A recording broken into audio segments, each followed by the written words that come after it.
주시옵소서. 오늘도 충만하게 하여 주시옵소서. 주님 감사합니다.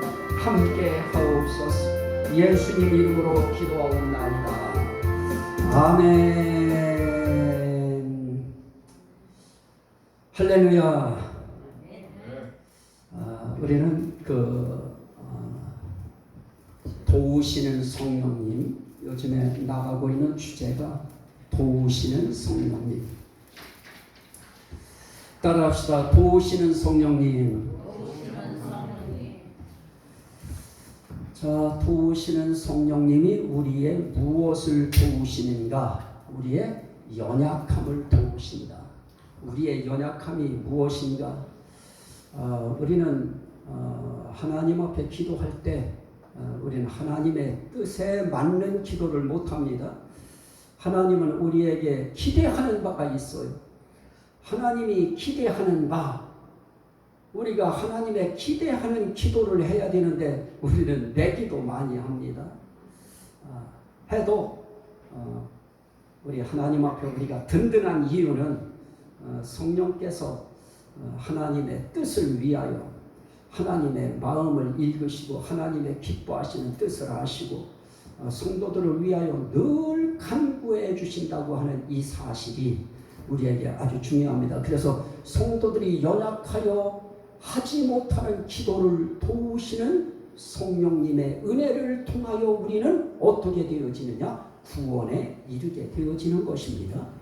또 하나 도우시는 성령님은 어떻게 하시는가? 오늘 우리가 읽은 말씀 그대로 예수 그리스도의 성령의 도우심으로 나를 어디에 이르게 해요?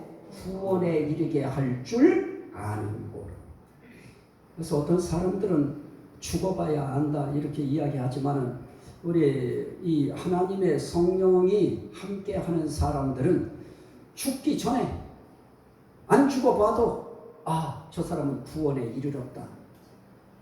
저 성도는 구원에 이르렀다. 아직 구원에 이르지 못했구나 하는 것을 알 수 있을까요? 없을까요? 알 수 있다는 것입니다. 무엇으로 알아요? 성령의 도우심으로. 이게 중요합니다. 우리가 구원에 이르는 그 과정 속에 무슨 역사가 있느냐? 성령의 도우시는 역사가 있습니다. 그 성령은 우리의 연약함을 위하여 기도도 해주시지만은 그 성령께서는 우리를 구원에 이르게 하시는데도 도우시는 역할을 그분이 하시는 것입니다. 그래서 오늘 우리는 이 구원에 이르게 되어야 된다. 이게 되어지지 아니하면 우리 정말 이 시간 해야 될 일들도 많고요. 하고 싶은 일들도 있고요. 우리 인생길에 이 시간이 아주 소중한 아주 그런 시간들입니다. 이런 시간들이 묶여서 우리 인생의 시간이 되어지는데요. 우리가 구원에 이르지 못한다. 이거는 말할 수 없는 비참함입니다. 우리 인생길에 저와 여러분 모두가 다 성령의 도우심으로 구원에 이르게 됨을 아시기를 주의 이름으로 축원합니다. 구원에 이르게 하셔요. 그거 도우시는 것입니다. 성령의 도우시는 역사가 그래서 필요한 거예요. 그래서 우리는 하나님 앞에 기도할 때 무슨 기도해야 되느냐? 성령의 도우심으로 내가 구원에 이르기를 원합니다. 그저 우리가 맑은 정신이 있고 온전한 정신이 있을 때 부지런히 하나님 앞에 성령의 도우심으로 내가 구원에 이르게 됨을 나는 믿습니다. 그러니 성령님 나를 구원에 이르도록 나를 도와주세요. 그 기도 많이 저축해 놓으세요. 맑은 정신이 있을 때, 좀 더 온전한 정신이 있을 때 우리는 주님 앞에 그게 신앙 고백이 되어지는 것입니다. 그러면 우리가 성령의 도우심으로 구원에 이르게 됐다. 대체 어떻게 하는 것이 구원에 이르게 되는 것인가? 오늘 우리는 그 말씀을 보려고 하는 것입니다. 자, 한번 보시죠. 로마서 8장. 로마서 8장. 아주 중요합니다. 몇 시간에 걸쳐서 이 부분을 아마 제가 설명을 해야 될 것입니다. 로마서 8장 9절. 그 말씀에 보면 이렇게 표현되어 있습니다. 만일 너희 속에 하나님의 영이 거하시면 너희가 육신에 있지 아니하고 영에 있나니. 누구든지 그리스도의 영이 없으면 그리스도의 사람이 아니라. 자, 우리가 성령의 도우심으로 구원에 이르려고 하면 반드시 어떤 과정을 겪어야 되느냐? 오늘 성경은 그렇게 이야기합니다. 너희 속에 하나님의 영이 거하시며. 그 하나님의 영을 또 다른 말로 뭐라고 하느냐? 그리스도의 영. 따라합시다. 그리스도의 영. 그래서 이 영의 삼위일체인데요. 하나님의 영, 그리스도의 영, 보혜사 영. 이렇게 이 영이라고 하는 이 하나님의 영이 거하느냐 안 거하느냐, 하나님의 영이 내 속에 와서 사시느냐 안 사시느냐, 또 다른 말로 그리스도의 영이 내 안에 오셨느냐 안 오셨느냐, 또 다른 말로 보혜사 영이 내 속에 계시냐 안 계시냐, 이거에 따라서 어떤 결과가 나타나는가. 만일 너희 속에 하나님의 영이 거하시면 너희가 육신에 있지 않고 영에 있나니 누구든지 그리스도의 영이 없으면 그리스도의 사람이 아니라 그럽니다. 자, 그리스도의 영이 없으면 그리스도의 사람이 아니듯이 하나님의 영이 없으면 또 다른 말로 누구의 사람이 아닙니까? 하나님의 사람이 아닌 것입니다. 성령이 없으면 성령의 사람이 아닌 것입니다. 아무리 우리가 나는 하나님의 사람일 거야, 나는 그리스도의 사람일 거야, 나는 성령의 사람일 거야 하고 아무리 내가 나를 위안하려고 해도, 내가 나를 자위하려고 해도 분명한 한 가지는 우리에게 있어야 되는 것입니다. 하나님의 영이 내 안에 계신가. 또 다른 말로 그리스도의 영이 내 속에 오셨는가. 또 다른 말로 보혜사 진리의 영이 내 속에 계신가 안 계신가. 그게 계시면 우리는 어떤 사람입니까? 하나님의 사람인 것입니다. 그리스도의 사람인 것입니다. 우린 성령의 사람인 것입니다. 여러분들 속에 나는 누가 뭐라고 해도 나는 하나님의 사람이다, 나는 그리스도의 사람이다, 나는 성령의 사람이다. 그 의미는 무엇입니까? 내 속에 하나님의 영이 계시다, 내 속에 그리스도의 영이 계시다, 내 속에 보혜사 진리의 영이 계시다. 그 의미인 것입니다. 여러분들은 모두가 다 하나님의 사람이 되셨기를 주의 이름으로 축원합니다. 그리스도의 사람이 되셨기를 축원합니다. 성령의 사람이 되셨기를 축원합니다. 이런 사람들은 뭐라고 합니까? 영에 있는 사람. 오늘 말씀에 그렇게 합니다. 너희 속에 하나님의 영이 거하시면 너희가 육신에 있지 아니하고 영에 있나니. 그래서 이런 사람을 영에 속한 사람이라고 하는 것입니다. 영에 있느냐 육신에 있느냐. 영에 속한 사람이냐 육에 속한 사람이냐. 그래서 우린 하나님의 영, 그리스도의 영, 성령이 계시면 나는 어디에 있는 사람이냐? 영에 있는 사람이다. 근데 이 영에 있는, 이것은 우리 한국어 표기가 아리송해요. 그런데 영어는 아주 정확하게 되어 있어요. 인투. 다시 말하면 영에 있나니, 이 소리는 뭐냐고 하면 너희는 영 안에 있나니, 너희는 영 속에 들어가 있나니, 너희는 영 안에 들어가 있는 거예요. 영 속에 들어가 있어요. 그래서 우리는 영의 사람이 되었다라고 할 때 우린 내 속에 성령이 와 계시면 나는 영 속에 들어가 있는 거예요. 어느 영 속에 들어가 있어요? 하나님의 영 속에. 그래서 우리가 이 영과 육을 딱 분리를 해서 영의 사람이냐 육의 사람이냐 할 때 하나님의 영이 계시는 사람들을 하나님은 너는 영에 속한 자다. 따라합시다. 나는 영에 속한 자입니다. 이게 우리에게 확신이 되어야 되고요. 우리 신앙 고백이 되어야 되는 것입니다. 우리는 이것이 그냥 하나의 그냥 글자 공부하는 정도로 끝나면 안 됩니다. 이 말씀이 오늘 내 말씀이 되어야 되는 것입니다. 내가 영에 있는 사람이 되고 영 안에 들어가 있는 사람이 되고 영 속에 속한 사람이 내가 되어졌다고 하는 의미는 보십시오. 그 밑에 10절에 또 그리스도께서 너희 안에 계시면 몸은 죄로 말미암아 죽은 것이나 영은 의로 말미암아 살아있는 것입니다. 우리 육은 어차피 우리 육은 죽어요. 우리 육신은 죽을 수밖에 없고요. 우리 육신은 죽게 돼 있어요. 하지만 우리의 영은 어떻습니까? 살아있는 것입니다. 이게 중요해요. 보십시오.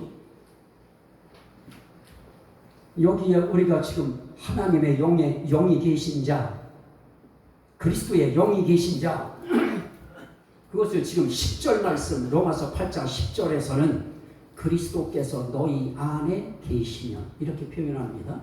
자, 그리스도께서 너희 안에 계시다고 하는 말은 곧 그리스도의 영이 너희 안에 계시다는 말이고, 그리스도의 영이 계시다는 말은 다른 말로 말하면 하나님의 영이 계시다는 말이고, 하나님의 영이 계시다는 말은 하나님이 내 안에 계시다 하는 그런 의미입니다. 이런 사람들은 어디에 속한 사람이냐? 영에 속한 사람이다. 그리고 그 영에 속한 사람들의 그 영은 어떤 사람들이냐? 영이 살아있는 사람이다. 영이 앞으로 살 것이다가 아니고 내 속에 그리스도의 영, 하나님의 영, 성령이 들어와 있는 사람은 그 순간 이미 그 영이 살아있는 것입니다. 영이 살아있는 사람들이 앉아있는 교회가 돼야 그 교회는 살아있는 교회가 되는 것이고요. 영이 살아있어야 그들이 부르는 찬양이 살아있는 찬양이 되고요. 그들의 기도가 살아있는 기도가 되고요. 그들의 헌신이 살아있는 헌신이 될 수 있는 것입니다. 저와 여러분들의 예배는 어떤 예배입니까? 죽은 예배입니까? 아닙니다. 저와 여러분들이 드리는 예배는 어떤 예배인가? 살아있는 예배. 영이 살아있는 사람들이 드리는 예배는 살아있는 예배이고, 살아있는 예배가 어떤 예배냐? 그 예배를 예수님은 영적 예배입니다. 그런 예배를 영적 예배라고 그래요. 영의 예배라고 그래요. 영에 속한 예배라는 거예요. 영이 살아있는 예배라는 거예요. 오늘 그래서 우리는 이 하나님의 영, 이 성령론을 우리가 공부하는 이유가 이거는 그냥 전시용이 아닙니다. 이거는 우리가 정말 하나님의 영, 하나님의 성령, 예수의 성령, 보혜사 진리의 영이 정말 저와 여러분 속에 들어오셔야 되는데, 이것이 영이 들어오는 것은 어려울 것 같지요? 하나도 안 어려워요. 오늘 이 말씀이 여러분들 속에 아멘으로 받아들여지고 믿음으로 이것이 수용되고 용납되고 여러분들에게 허락이 되어지는 순간 여러분 속에는 이 영이 이미 들어와서 계신 것입니다. 그 영이 계신 사람들은 예수 그러면 좋아요, 그리스도 그러면 좋아요, 하나님 그러면 좋아요, 설교를 해도 하나님 자가 나오면 좋고요, 예수님 자 나오면 좋고요, 성령님 그러면 신령해서 좋아지고요.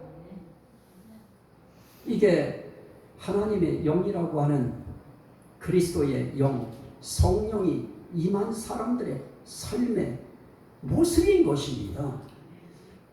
원하기는 저와 여러분들의 영이 살아있기를 주의 이름으로 축원합니다. 이 영이 살아있어야 오늘 제 말씀이 여러분들 귀에 들려와요. 아, 저 설교가 정말 좋은 설교구나. 저 설교가 생명의 설교구나. 저 설교가 진짜 능력 있는 설교구나. 저 설교가 정말 구원의 설교구나. 저런 설교를 진리의 말씀, 구원의 복음이라고 하는 것이구나. 이게 느껴져요. 자, 한번 보십시오. 데살로니가전서 데살로니가전서의 말씀을 한번 보십시오. 데살로니가전서 2장 13절.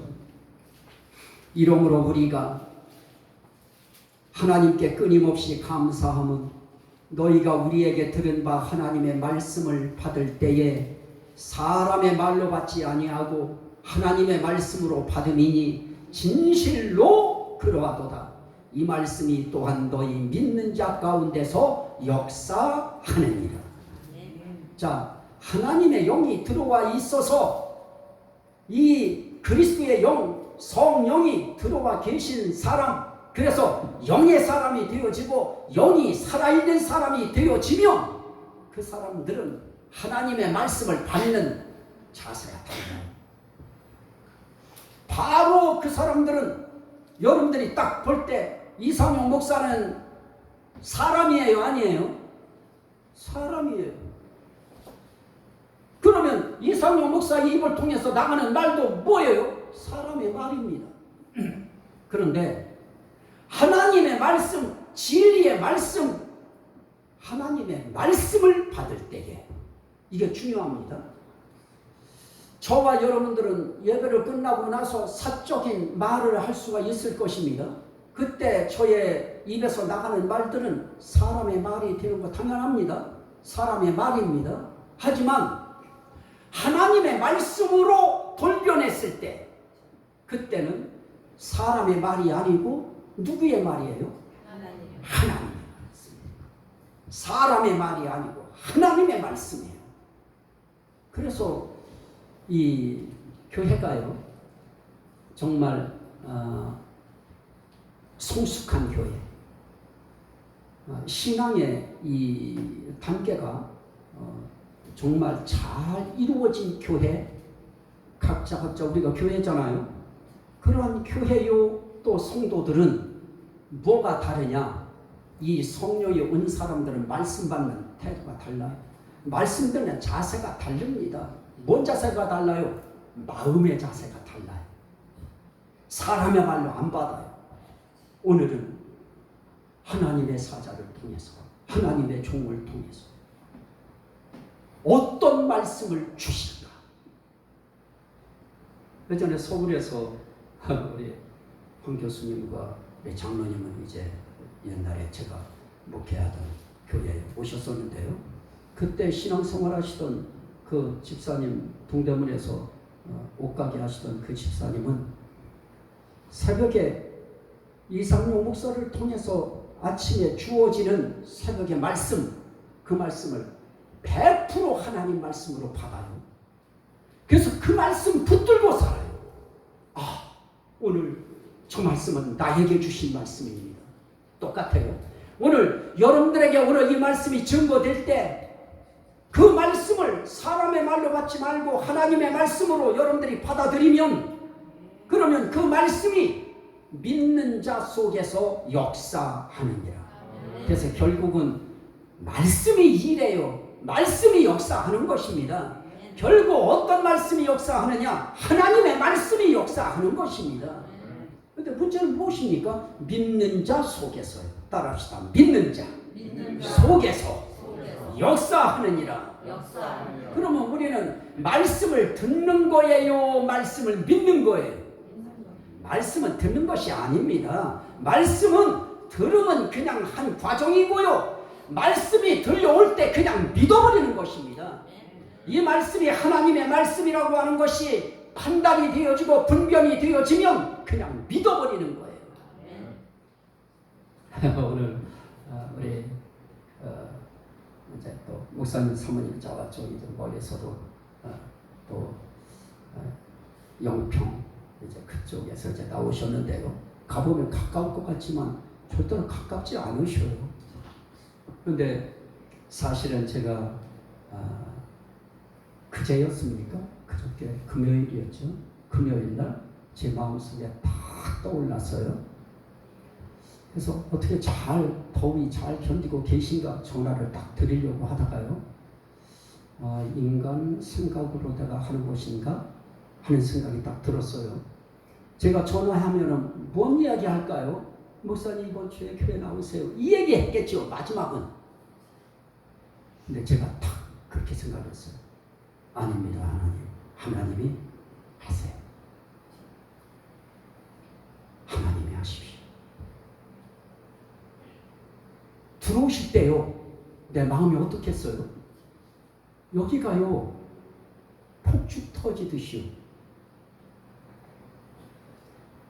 하나님이 역사하셔. 믿는 자 속에 하나님이 역사하셔. 여러분들이 말씀을 믿을 때 믿는 여러분 속에 그 말씀이 들어가서 여러분들 속에서 역사하셔요. 오늘 바로 이런 것입니다. 성령의 도우심으로 나를 구원에 이르게 할 줄 아는 거로. 그러면 나를 구원에 이르게 하시기 위해서 어떻게 하시는가? 하나님의 영, 그리스도의 영, 성령이 내 속에 들어옴으로 나를 어떤 사람이 되게 하느냐? 영에 있는 사람이 되게 만드시고 나를 영이 살아있는 사람 되게 만드셔서 나로 하여금 어떤 사람? 영이 살아있는 하나님의 사람, 영이 살아있는 그리스도의 사람, 영이 살아있는 성령의 사람이 되게 하셔서 나를 어디로 이르게 하시는가? 구원에 이르게 하신다.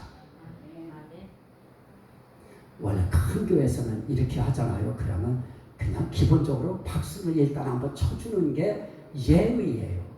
근데 우리는 예의가 그런 걸 안 따져요. 그런 것이 성령의 도우심, 나를 구원에 이르게 할 줄 아는 거로. 어떻게 알아요? 이런 말씀을 통해서 아는 것입니다. 하나님의 영이 내 안에 계시고 성령이 내 안에 계시고 그리스도의 영이 내 안에 계시면 나는 하나님의 사람이 되고 성령의 사람이 되고 예수의 사람이 됐는데 어떤 사람이냐? 영에 속한 사람이요 영이 살아있는 사람이다. 그러면 이런 영이 살아있는 사람들은 삶 속에 그 삶을 어떻게 살아가는가? 다시 본문으로 돌아가셔요. 아까 읽었던 말씀 빌립보서 1장 19절 이것이 너희의 간구와 예수 그리스도의 성령의 도우심으로 나를 구원에 이르게 할 줄 아는 거로 나의 간절한 기대와 소망을 따라 아무 일에든지 부끄러워하지 아니하고 지금도 전과같이 온전히 담대하여 따라합시다. 살든지 죽든지 내 몸에서 그리스도가 존귀하게 되게 하려 하나니. 이게 영에 있는 사람, 영이 살아있는 사람, 영이 살아있는 하나님의 사람, 영이 살아있는 그리스도의 사람, 영이 살아있는 성령의 사람의 삶의 가장 근본적이면서 중요한 삶의 특징입니다.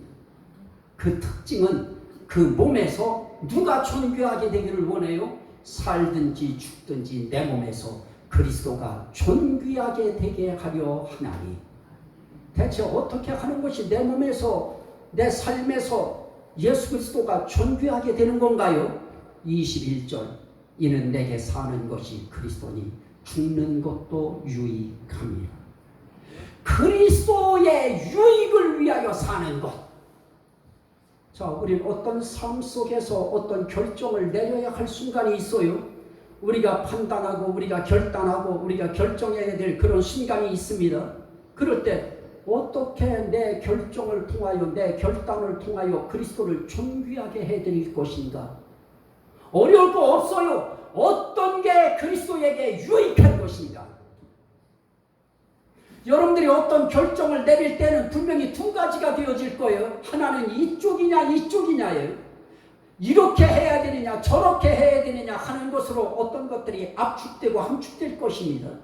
그럴 때 우리는 어떻게 내 몸에서 내 삶에서 내 판단에서 그리스도를 존귀하게 할 수 있을 것인가? 그건 그리스도를 유익하게 하는 겁니다.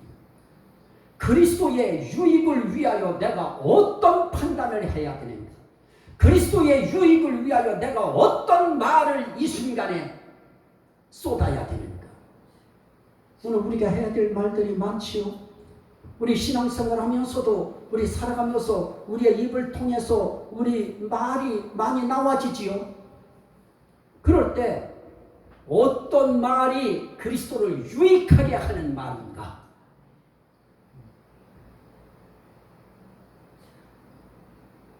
답은 거기 있습니다. 정말 영이 살아있는 사람, 그래서 영이 살아있는 하나님의 사람, 영이 살아있는 그리스도의 사람, 영이 살아있는 성령의 사람, 이런 사람들의 삶의 특징은 내 몸에서, 내 삶에서 그리스도가 존귀되게 하려고 하는 사람이에요. 그건 또 다른 말로 말하면 그리스도의 유익을 위하여 말하고, 유익을 위하여 생각하고, 유익을 위하여 감정을 다스리고, 그 유익을 위하여 행동하는 사람. 그 사람 삶을 통해서 그리스도가 그 몸에서 존귀하게 되어질 것입니다. 이렇게 함으로 그들을 성령께서 넉넉하게 구원에 이르게 할 줄 우리는 안다, 모른다? 안다. 이 말씀이 여러분들에게 생명이 되고 구원이 되고 은혜가 되고 복이 되고 능력이 되고 치료가 되고 회복이 되고 반드시 하나님께 영광이 되시기를 주의 이름으로 축원합니다. 아멘. 끝이에요. 끌게요.